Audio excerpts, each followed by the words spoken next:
All right, so we have this hypothesis test, sample of 38 observations. I kind of like to label things because a whole bunch of words in here. Remember, N is your sample size. So my N, I might put it down here, is 38. It says from a normal population, so immediately I draw a bell-shaped curve. I always cheat and go copy and paste one because I'm not very good at drawing the curve, believe it or not. It says the sample mean is 47, so that's X bar. So X bar equals 47. It says the population standard deviation. So the population standard deviation is 7. So you want to start to get these symbols down in sample size.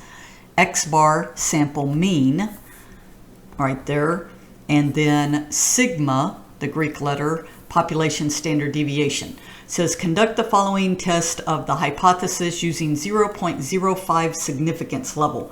Now a 0.05 significance level is called alpha, and that's where we would actually cut off our beliefs. We're saying if it's below this 5%, then we think that is too far away from our actual mean.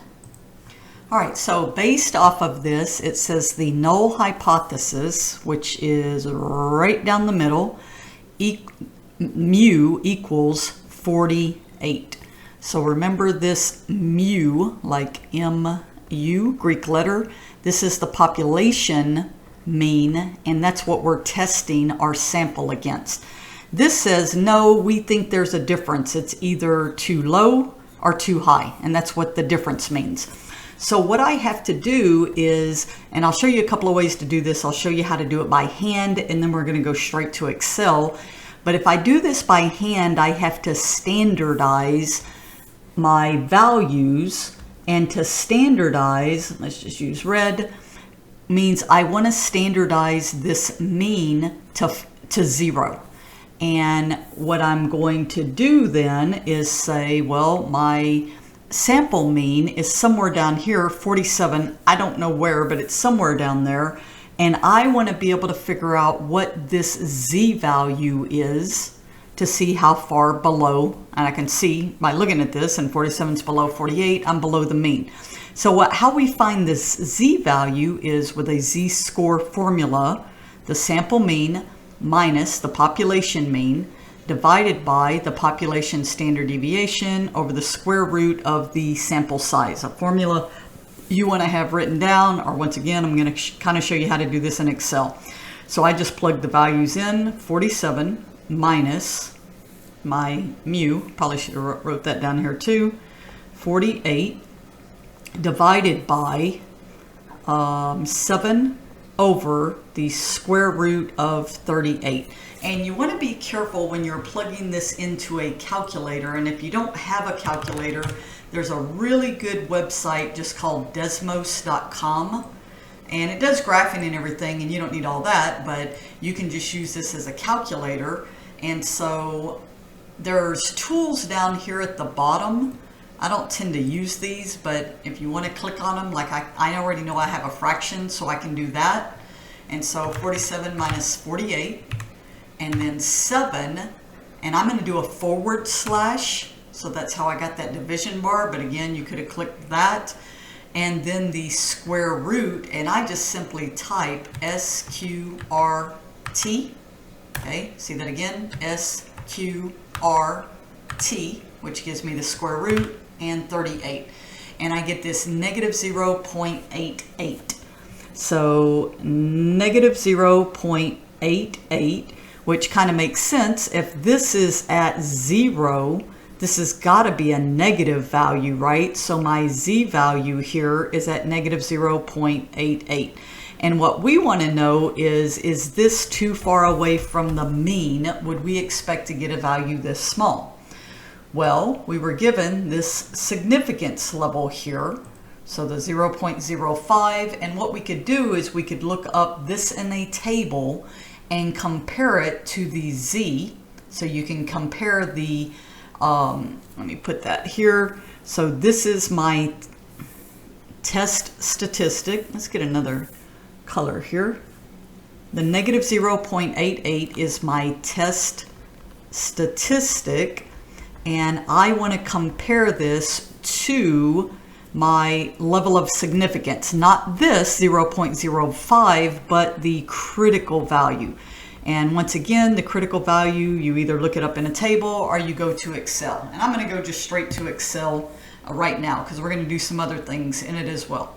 All right, so open up Excel, and this works the same. If you don't have Excel, you can use Google Sheets, which is free online. And so you can see I already kind of started writing some stuff. My sample size, 38, my X-bar, 47, my population standard deviation is what, 7? My population mean, which is my null, is 48. So I can do this a couple of different ways. I'll kind of show you this way that I just did it. Find Z. Excel, if you want it to be your calculator, you start with an equal sign. I'm going to open a parentheses because I want the 47, and I'm going to click on it, minus 48, close parentheses to be in the numerator, divided by, I want all this to be in the denominator, so I open a parentheses, 7, divided by the square root, SQRT again, open parentheses, 38. Close the square root, and then close the denominator. So what you're looking at here is exactly what you just saw me do in Desmos, and right here written by hand. And I should get the negative 0.88, and I do. All right, so we were given that alpha is 0.05, right here and right there. And what I want to do is based off of this alpha, I want to find the critical value.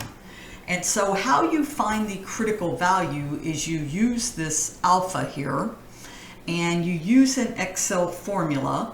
Okay, so I'm going to use equals NORM dot S dot INV, open a parentheses, and put in my probability. Notice it says probability, and then close parentheses. Now the only thing you have to be careful of is what this alpha, this negative, or this critical value, is actually if this was a one-tail test. But this is a two-tail test. How do you know? Right there, not equal, two-tailed. And so what we actually have to do something. If this is 0.05, we have to have 0.05 in both sides, meaning we need to divide this by 2. Right? So we have to make sure this critical value area, not that, this critical value area is 0.05 cut in half. And we only have to do that because it's a two-tail test.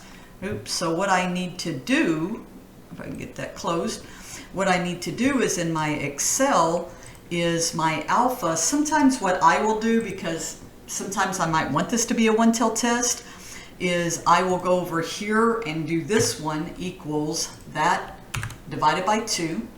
So this would be a one-tail test. And kind of do it here, one-tailed. And this would be what we have right now, a two-tail. I'm gonna show you why I'm doing this. And so I'm gonna do the same formula here, equals norm.s.inv.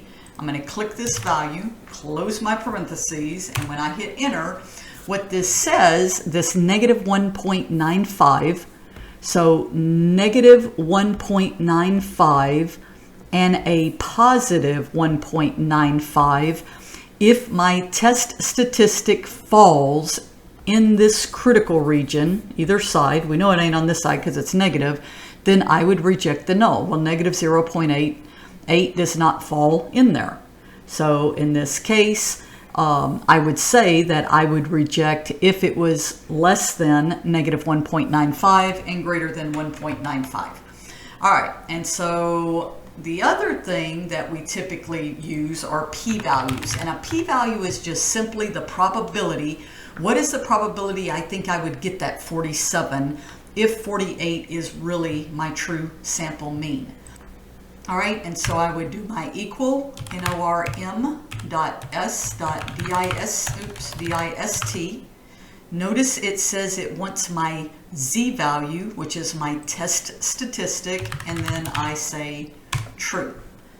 Now, once again, realize that this probability is 1/10. So how do I make it 2/10? I just simply multiply it by 2. So I just copied that and multiplied it by 2.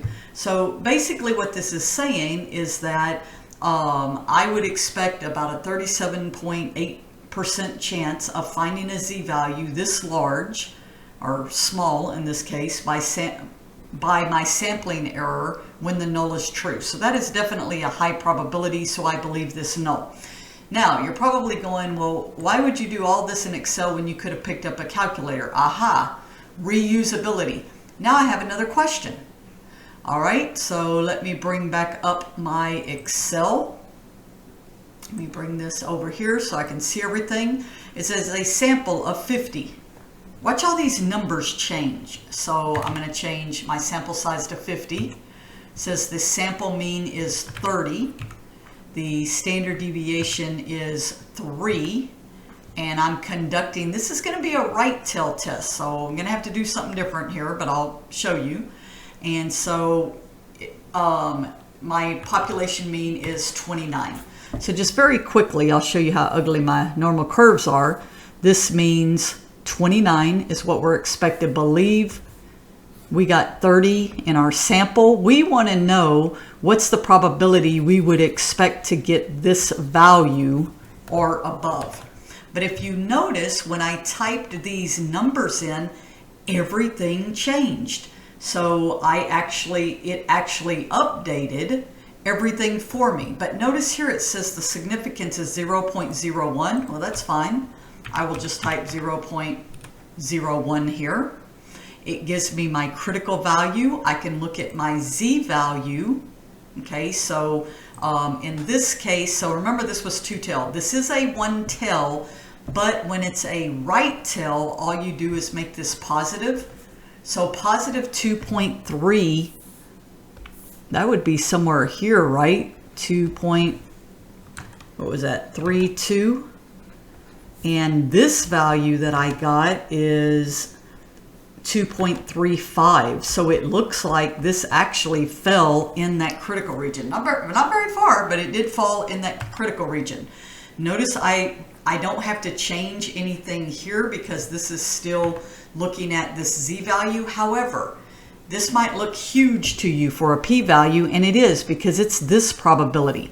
If I want the probability on the other side for a right tail, remember all probabilities have to add to 1. I would just take 1 minus that value, and that quickly I have my answer. And this is the whole point of Excel, is to be able, for reusability, to be able to do these problems over and over, make one Excel file and change this, and then all you have to do is change these numbers, because all of these are formulas that are referencing the numbers that I'm going to change.